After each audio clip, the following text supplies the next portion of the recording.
Власне, сьогодні в рамках Кримської платформи дуже багато країн-учасниць вони апелювали до так званого мирного плану, який був запропонований.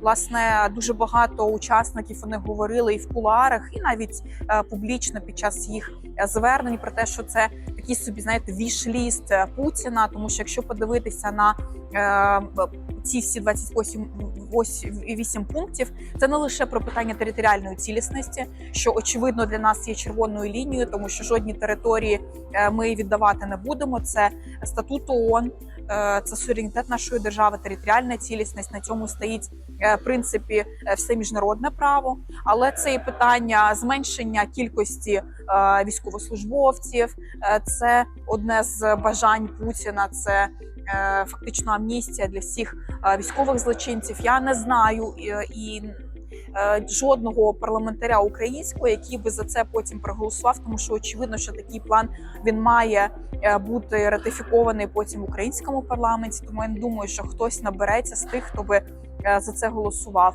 І звісно, що в рамках Кримської платформи, в рамках будь-яких міжнародних механізмів підтримка такого роду плану, вона, мені здається, не є можливою. Тому ми дякуємо нашим міжнародним партнерам за таку підтримку України.